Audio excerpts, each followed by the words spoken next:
The advent of Europeans to India. We learn about the following in this chapter. Times the trade and commerce relationship India had with Europeans. Times the arrival of Europeans to India for trade. Times the Carnatic Wars in the backdrop of European political developments. Times Battle of Plassey, Battle of Buxar, and dual government system. Times the British policy of aggression. There were trade and commerce relations between India and Europe since ancient times. There was great demand for Indian pepper, cumin, cinnamon, cardamom, ginger and many other spices in Europe. The trade relations between India, Europe and other Asian countries continued even during the Middle Ages. The Arab merchants carried Asian merchandise to Constantinople of Eastern Roman, Byzantium Empire. The Italian merchants would buy these goods and then sell them in European countries. Constantinople was thus the center of international trade and was considered as the gateway of European trade. While Arab merchants had gained monopoly over the trade in Asian countries, Italian traders had gained monopoly over trade in Europe. The merchandise from Asia brought good profits to Italian merchants. The fall of Constantinople, the trade and commerce between Asia and Europe was carried on place through the city of Constantinople. In 1453, the Ottoman Turks captured the city of Constantinople. As a result, all the trade routes connecting the city of Constantinople came under the control of Turks.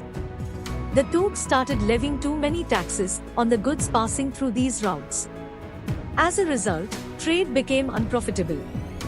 Meanwhile, Spain, Portugal and other European rulers were attempting to break the monopoly of Italian traders. They started encouraging enterprising sailors to find a new sea route to India. The invention of compass, astrolabes, and gunpowder provided further impetus to this venture. A new sea route to India, Vasco da Gama, a Portuguese sailor left Lisbon and reached Kapadu near Calicut on the west coast of India in 1498. Thus he was successful in discovering a new sea route to India. This route continued to be the route of trade between India and Europe for many years. The Portuguese were thus the first to re-establish trade between India and Europe. Do you know this? In 1869, a huge canal called Suez Canal was built in Egypt to connect the Red Sea and the Mediterranean Sea. Until the building of Suez Canal, the sea route discovered by Vasco da Gama was the route used for trade between India and Europe. The ships had to pass the Cape of Good Hope, the southernmost tip of Africa, to reach India.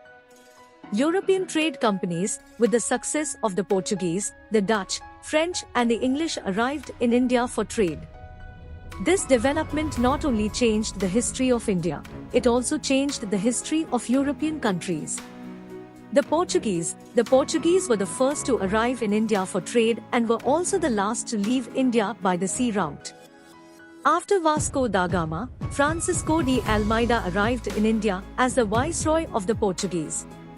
He implemented blue water policy in order to establish the supremacy over the sea instead of supremacy over land. Alfonso de Albuquerque, who came after Almeida, is considered as the real founder of Portuguese Empire in India. He waged a battle against the Sultan of Bijapur in 1510 and won Goa. Goa became the administrative center of the Portuguese administration in India. The Portuguese had absolute monopoly over trade with India for a century, but their power declined with the arrival of English and French in India. The rise and decline of the Dutch in India.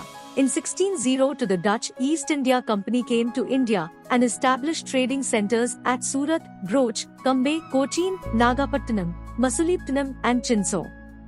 In the politics of Kerala, the one who lived in the most important phase and rescued an important principality from the foreigners was Raja Marthanda Varma of Wayanad. He ruled from 1729 to 1758 and saved from the surrounding rulers as well as foreigners. He made this as a great kingdom among all. He stood against the foreigners, who were greedy of pepper, and brought many reforms in administration. He shifted his capital from Padmanabhpura to Thiruvananthapuram and made his kingdom as World Travancore province. There were confusions and chaos in this kingdom before Marthanda Varma came to throne. Earlier ruler Rama Varma was very weak. The Dutch East India Company possessed strong military power and had greater ambition in the politics. The surrounding rulers were also strong. The Polygars of Wayanad made ruler Rama Varma weak. Even at a tender age of 10, Marthanda Varma suggested strategies to his maternal uncle Rama Varma for the raise of his province. As per that, Rama Varma contacted Pandyas of Madurai. This made the Polygars to keep quiet. This is how Marthanda Varma came to prominence at a young age only. After Rama Varma, at the age of 24 years, Marthanda Varma came to the throne. He compiled an army of 50,000 soldiers to extend the border of Wayanad.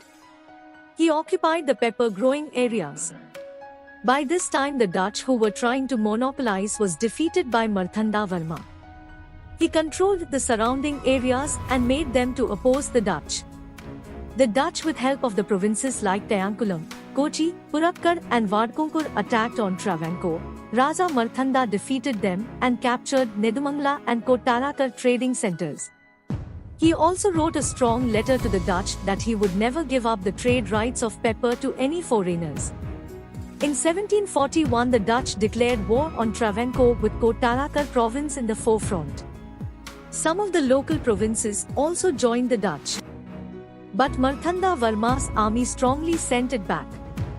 The Dutch came back to Cochin, but with the help of Sinhalese forces, the Dutch attacked Marthanda Varma. 4 days serious battle took place from 10th August 1741 at Kolachil. Finally, Travancore army had an upper hand in the battle, and 24 important officers of the Dutch were taken as prisoners. The Dutch suffered huge losses. After the battle, he did not keep quiet. He decided to rout out the Dutch from India and establish the trade rights of pepper in Kerala and Tamil Nadu. He also got back the ports which were in the control of the Dutch. Cochin was recognized as a center of spice trade during the period of Marthanda Varma. Travancore became the richest province. Finally, on 15th August 1753, a treaty was signed and the Dutch forces surrendered its power to the Travancore province.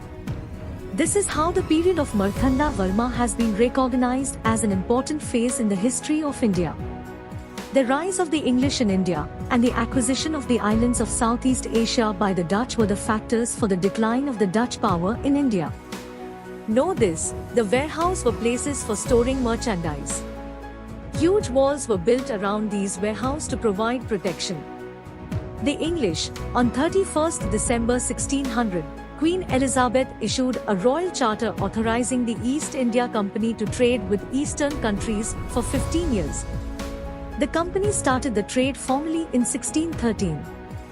The Mughal Emperor Jahangir issued a royal permission to English to establish their first warehouse or factory at Surat.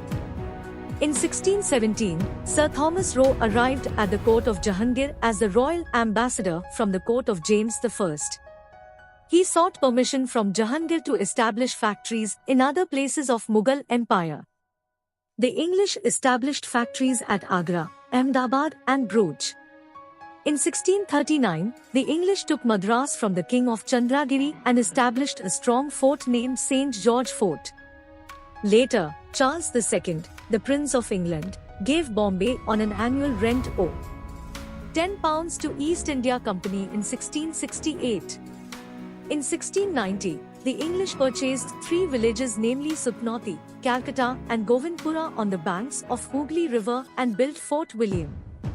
The city of Calcutta grew around this fort. By the end of 17th century, the English had established Bombay, Madras and Calcutta as the centers of their presidencies. By the later part of 18th century, the English made Calcutta their capital city. They implemented their own civil and criminal procedure codes in the areas that were under their control. The French East India Company started as a government-owned company in 1664. It started its first factory at Surat in the year 1668. Later they established its factories in Machalittinam, Chandenagore, Mahe, Karaikal, Kasim Bazar, Balasore. In 1674, the French took Valikandpuram from a local Muslim official and developed it as a major trade center. Later it came to be known as Puducherry or Pondicherry. This became the capital of the French till they left India. Dupleix, who arrived 1746 in Pondicherry as the Governor-General of the French, had the high ambitions of establishing the French as a major power in South India. This ambition led to the Carnatic Wars with the English. The competition between the English and the French, the Portuguese, and the Dutch had withdrawn from India, unable to withstand the competition from French and English by the middle of 18th century. Finally, the French and the English resorted to show of strength in order to establish their political supremacy over India. Meanwhile, political instability arose in the regions of Hyderabad and Carnatic, eastern part of Tamil Nadu, and both the English and French tried to exploit the situation in their favor. This led to 3 Carnatic Wars. Know this: Hyderabad kingdom was established in 1724 by Asaf Jha.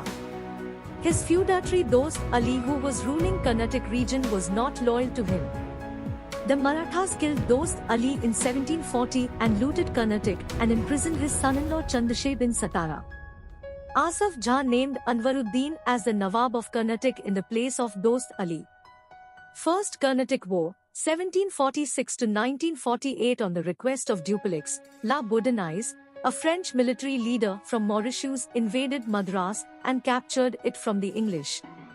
This forced the helpless British to request the help of Anvaruddin, the Nawab of Carnatic.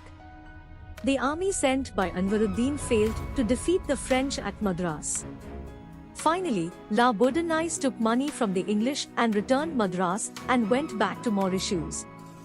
This enraged Dupleix and he attempted to take Madras but failed. Finally, the war ended with a treaty in Europe between France and England called Treaty of Aix-la-Chapelle.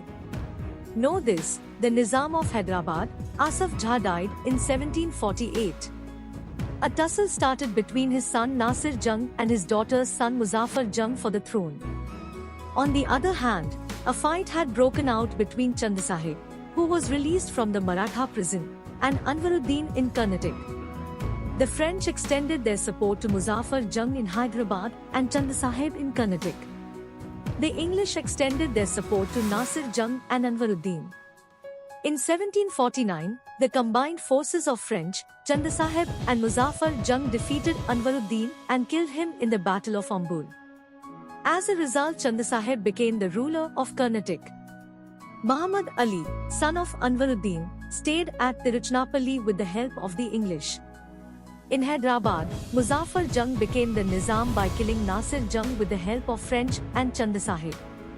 He was killed after a few days. The French made Salabad Jung, another son of Asaf Jha, as the Nizam of Hyderabad. Second Carnatic War, 1749 to 1754. In the changed circumstances, French made Salabad Jung, another son of Asaf Jha, as the Nizam of Hyderabad.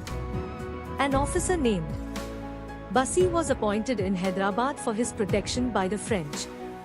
In the Carnatic, Chandrasaheb had become the Nawab with the help of French. Robert Clive of East India Company attacked Akot, the capital city of Carnatic, and defeated Chandrasaheb. Chandrasaheb was imprisoned and later killed in the war. In the place of Chandrasaheb, the English named Muhammad Ali, the son of Anvaruddin, as the Nawab of Carnatic. The Second Carnatic War ended with the Treaty of Pondicherry. The French recalled Dupleix. This war brought laurels to the English, while the French suffered a political setback. Third Carnatic War, 1756 to 1763. Count de Lally of the French attempted to besiege the Fort Vandevash in 1760. In this decisive battle, Sir Ayacout of the English army defeated the French and imprisoned Bassi. Lally escaped and hid in Pondicherry. Finally, Ayacout attacked Pondicherry, and Lally had to surrender unconditionally in 1761. The French lost all their bases in India due to the Carnatic Wars. In spite of this, as per the Treaty of Paris signed in 1763, Pondicherry was returned to French. With these developments, the French lost their importance in India. In this way, the English, by defeating all their rivals, started consolidating their power in southern India. Know this: Robert Clive who laid the firm foundation of the British power in India, had joined the East India Company as clerk. He played a decisive role in the Carnatic Wars, particularly in the Siege of Arcot, and played a prominent role in the British victory. He was successful in establishing the British rule over South India and was instrumental in Bengal victory also. After the Battle of Plassey in 1757, he gained control over the Nawab of Bengal also. Clive amassed immense wealth in all these ventures and helped the East India Company to earn more profit. Clive returned to England with immense wealth and became a member of Parliament. With the return of Clive to England, the East India Company started facing losses in its business. Even though there were many allegations against Clive, the British government had to resend Clive to India to save the company and also save the face of the country. The British won the Battle of Buxar and earned back its respect. Clive was successful in securing the Diwani rights for the British over Bengal, Bihar and Odisha regions. This brought more wealth to Robert Clive and to East India Company as well. In 1767, Robert Clive returned to England. Dupleix was named the Governor-General of French regions in India in 1742. He dreamt of achieving French hegemony over India and entered into treaties with the local kings. Hyder Ali was also trained in the army of locals raised by Dupleix. The British considered Dupleix as a formidable challenge to them. Hence, we notice clashes between the French and the British to gain supremacy over the Carnatic and Deccan Plateau. Dupleix played an important role in the First Carnatic War in 1746. The rivalry between the French and the British continued till 1754. Later, the French government recalled Dupleix as it wanted peace. The British rule in India. After gaining political control over South India, the British tried to gain control over the rich Bengal province in the later part of 18th century. The Bengal province had achieved tremendous growth in the areas of agriculture, commerce and industry. The East India Company was making considerable profits from this province. The Dastaks, license, issued by the Mughal ruler Farrukh Siyar, were the main reasons for this. But, these Dastaks that were limited to the company transactions were misused by the individual officers of the company too. This resulted in huge loss to the Bengal government. Hence, all Nawabs from Murshid Ali Khan to Ali Vardi Khan opposed such misuse. This led to confrontation between the Nawabs and the company. This resulted into crucial wars which charted a decisive course to Indian history. Plassey and Buxar were those two wars. Know this, Dastak, a license that could ensure anyone to import and export without paying any tax and transport goods anywhere. Battle of Plassey, 1757. Ali Vardi Khan, the Nawab of Bengal, died in 1756. His grandson Siraj-ud-Daulah came to the throne. The Battle of Plassey took place between the young Nawab Siraj-ud-Daulah and the British in 1757. Reasons: 1. Misuse of Dastaks. Siraj-ud-Daulah was furious that the Dastaks were misused by the officials of the company, causing losses to the government treasury. 2. Mending of the fort without permission. The British repaired the fort of Calcutta and placed cannons in them. This further angered Siraj-ud-Daulah and he ordered the removal of the cannons from the fort. The British refused to do so, angering the Nawab further. 3. Black Room Tragedy. Siraj-ud-Daulah conquered Fort William easily and imprisoned some of British. He imprisoned 146 Englishmen in a small room in the fort, of which 123 died. This is called the Black Hole Tragedy. This enraged Robert Clive and arrived in Bengal with a huge army. Robert Clive attracted rich locals like Manik Chand, Nemi Chand, Jagat Seth and others towards him. He was successful in convincing Mir Jafar, the military head of Siraj-ud-Daulah, to stay neutral in the battle by offering him the post of Nawab of Bengal. Encouraged by these developments, Robert Clive declared a war against Siraj-ud-Daulah on 23 June 1757. Everything went according to the plan of Clive. Siraj-ud-Daulah, who tried to escape from the battlefield, was captured and killed. Outcomes: 1. This war brought out the immorality, lack of unity among the Indians, and the greed of Indian businessmen. 2. Mir Jafar became the Nawab of Bengal. 3. The company gained exclusive rights to trade in Bengal. 4. Mir Jafar had to pay rupees 17 crores and 70 lakhs to Sirjardaulah as war indemnity for the attack of Fort William. In a nutshell, Mir Jafar became a victim of the company and its employees. Even though the treasury went bankrupt due to this greedy nature, the greediness of the company and its officials was never satisfied. The British projected Mir Jafar as an inefficient Nawab and brought in his nephew Mir Qasim as the new Nawab. Battle of Buxar, 1764. Mir Qasim was an efficient administrator. In the beginning he remained loyal to the company. He paid £2 lakh to the company and gave away a few places to it. Shortly afterwards, he declared himself an independent king. After verifying the misuse of dastaks, he declared all business was duty-free in Bengal. Indians competed against the British in all spheres of business. As a result, the British trade suffered considerably. This was enough for the British to oppose the Nawab. They brought in Mir Jafar again and dethroned Mir Qasim. As Mir Qasim knew the cunningness of the British, he went for an organized war against them. He was supported by Indian merchants and artisans. Mir Qasim entered into agreements with the Mughal ruler Shah Alam II and Nawab of Awadh Sirjardaulah. The combined forces of Mir Qasim faced the British army led by Hector Munro at Buxar in 1764. Mir Qasim was defeated and ran away from the battlefield. Shah Alam II surrendered. The efforts of the combined forces to stop the British failed miserably. Outcomes: 1. Shah Alam II accorded the Diwani rights over Bengal to the British. 2. Shah Alam II gave away all the rights over Bengal to the British for an annual fee of rupees 26 lakhs. 3. Sirjardaulah the Nawab of Awadh had to pay war indemnity of rupees 50 lakhs for waging a war against the company. 4. With the death of Mir Jafar, the company paid pension to his son and took over the entire administration of Bengal. Know this: Diwani right, the right to collect land taxes. The Battle of Buxar made the British the real holders of power over Bihar, Bengal and Odisha provinces. Even Awadh remained under their control. In 1765, Robert Clive brought in dual government in Bengal. As per this, the British had the right to collect land taxes, whereas the Nawab had power over administrative issues like justice and others.